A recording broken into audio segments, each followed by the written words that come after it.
ధన్వంతరి నమః. Dear friends, నా పేరు professor doctor T Venugopala Rao, Ojas ayurvedic centre, Chikkadpally, Hyderabad.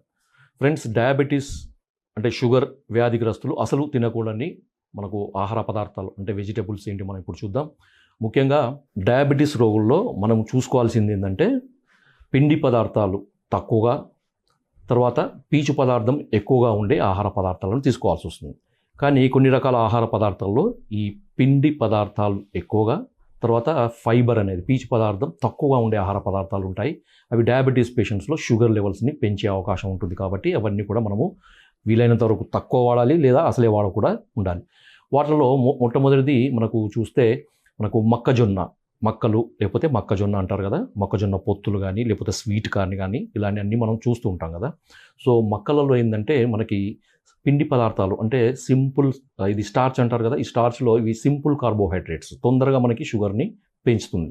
So ఒక కప్పు మనకి ఈ మొక్కజొన్నలలో 21 గ్రాముల పిండి పదార్థాలు ఉంటాయి, 2 గ్రాముల పీచు పదార్థం ఉంటుంది. అంటే చాలా తక్కువ మోతాదులో పీచు పదార్థం ఉంటుంది.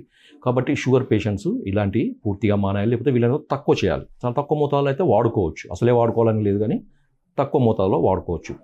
రెండవది మనకు ఈ ఆలుగడ్డ, సో ఆలు అంటారు కదా, పొటాటో. ఈ పొటాటో కూడా ఏంటంటే ఇది స్టార్చ్ అనమాట. టోటల్గా పొటాటోలో ఉండేది స్టార్చ్. ఈ స్టార్చ్ కూడా ఏంటంటే దీంట్లో కార్బోహైడ్రేట్స్ ఎక్కువగా ఉంటాయి.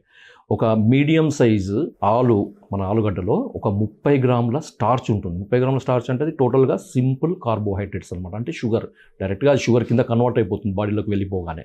సో తర్వాత దానికి కేవలం ఒక 4 గ్రాముల పీచు పదార్థం మాత్రమే ఉంటుంది. కాబట్టి షుగర్ పేషెంట్స్ ఆలుగడ్డను పూర్తిగా మానేయడం చాలా మంచిది. సరే సార్, మరి పూర్తిగా మానేయమంటే మాకు ఆలుగడ్డ చాలా ఇష్టం, ఎప్పటి నుంచో తింటున్నాం, కొద్దిగా అయినా తినొచ్చా, మరి లేదంటే దానికి ఏం చేయమంటారు అంటే దానికి సమాధానం ఏంటంటే, మీరు ఆలుగడ్డ కనుక మీరు వండుకోవాలంటే దాన్ని ఉడకబెట్టినప్పుడు నీళ్లు బాగా కొంచెం ఎక్కువగా పోసి ఉడకబెట్టేసి ఆ పైన తెరిలిన నీళ్ళని మనము పారబోసి ఆరబెట్టి తర్వాత మీరు కొంచెం తడిగా ఉన్నప్పుడు మీరు ఏదైనా కర్రీలాగా చేసుకోవచ్చు. దానివల్ల ఏమవుతుందంటే ఈ స్టార్చ్ అంతా నీళ్ళలోకి వచ్చి అది వెళ్ళిపోతుంది. మీకు కొంచెం టేస్ట్ కొద్దిగా మారినా కానీ మీకు ఆలుగడ్డ తిన్న ఫీలింగ్ అనేది వస్తుంది. ఇంకొకటి, ఆలుతో చేసిన ఫింగర్ చిప్స్ కానీ లేకపోతే చిప్స్ కానీ ఎట్టి పరిస్థితుల్లో తీసుకోకుండా పూర్తిగా మానేయాలి, నిషిద్ధం.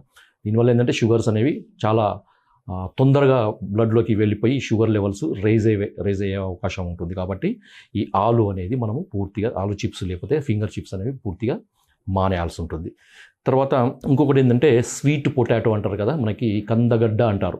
మామూలుగా శివరాత్రి అప్పుడు చాలామంది ఈ స్వీట్ పొటాటో తింటుంటారు కదా.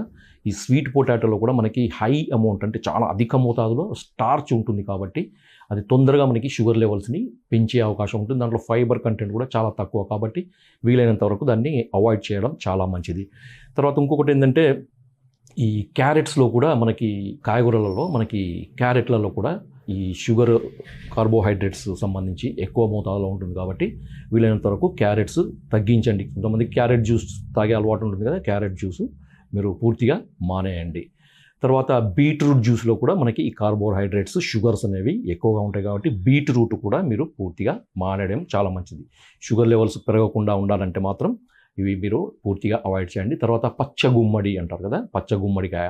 సో ఈ గుమ్మడికాయ కూడా మీరు వాడడం పూర్తిగా తగ్గించాలి. దీంట్లో కూడా మనకి హై స్టార్చ్ ఉంటుంది. కాబట్టి షుగర్ లెవెల్స్ పెరుగుతాయి. కాబట్టి మీకు ఈ గుమ్మడికాయను కూడా పూర్తిగా మానేయడం చాలా మంచిది. ఇంకొకటి, కొంతమంది వెజిటబుల్ జ్యూసెస్ తాగుతుంటారు కదా. సో మీరు ఒకవేళ వెజిటబుల్ జ్యూస్ తాగినప్పుడు మీరు వడపోసి ఆ పిప్పిని పాడేయడం వల్ల ఏమవుతుందంటే దాంట్లో మనకి ఈ వెజిటబుల్స్లో కార్బోహైడ్రేట్స్ కూడా మనకి కాన్సన్ట్రేట్ అవుతాయి. కాబట్టి అది కూడా షుగర్ లెవెల్స్ పెరుగుతాయి. కాబట్టి ఏంటంటే దాంట్లో మనం వడబోసి దాన్ని ఆ పైన పిప్పిని పడేసి ఆ జ్యూస్ను తాగుతాం. కాబట్టి దాంట్లో ఫైబర్ కంటెంట్ కూడా మనకి పిప్పిలో వెళ్ళిపోతుంది. కాబట్టి ఎప్పుడు కానీ ఫైబర్ కంటెంట్ ఉండాలంటే మీరు జ్యూస్ చేసుకున్న, ఒకవేళ జ్యూస్ తాగాలనుకుంటే హోల్ జ్యూస్ అంటే పిప్పిని పడేయకుండా మీరు మిక్సీలో వేసి కొంచెం నీళ్లు కలిపి దాన్ని జ్యూస్ చేసుకొని ఒక అర గ్లాసు, అంతే, ఎంతకంటే ఎక్కువ తాగొద్దు, ఒక అర గ్లాసు మోతాదులో మీరు ప్రతిరోజు కూడా మీకు ఇష్టమైనప్పుడు ఎప్పుడైనా కానీ తాగొచ్చు. ఇంకొక మనకి ముఖ్యమైన ఈ ఆహార పదార్థాల్లో బఠానీలు కూడా మనకి షుగర్ లెవెల్స్ని పెంచుతాయి అన్నమాట. బఠానీలలో అంటే పచ్చి బఠానీలు కానీ లేకపోతే ఎండిన బఠానీలు కానీ మనం కొంచెం బిర్యానీలో కానీ లేకపోతే ఏదైనా స్పెషల్ రెసిపీస్ చేసినప్పుడు బఠానీలు వేసుకొని మనం వండుకొని తినడం జరుగుతుంది కదా. కొంతమంది నేరుగా ఉడకబెట్టిన బఠానీలు లేకపోతే పచ్చి బఠానీలు కూడా తినే అలవాటు ఉంటుంది. ఒక అరకప్పు కప్పు లేకపోతే పచ్చి బఠానీలు మార్కెట్లో దొరికినప్పుడు వాటిని తీసుకొచ్చి వేయించి వాటికి ఉప్పు కారం చల్లుకొని తినే అలవాటు కొంతమందికి ఉంటుంది. డయాబెటీస్ పేషెంట్స్ మాత్రం బఠానీలు పూర్తిగా అవాయిడ్ చేయడం మంచిది. దీంట్లో కూడా ఏంటంటే మనకి సింపుల్ కార్బోహైడ్రేట్స్ ఎక్కువగా ఉంటాయి కాబట్టి అవి తినడం వల్ల ఏంటంటే తొందరగా మనకి బ్లడ్ షుగర్ లెవెల్స్ పెరిగి డయాబెటిక్ పేషెంట్లు ఇబ్బంది పడే అవకాశం ఉంటుంది. కాబట్టి మీరు బఠానీలు ఏ రూపంలో కూడా తీసుకోవడం మానేయాలి. జై ఆయుర్వేద.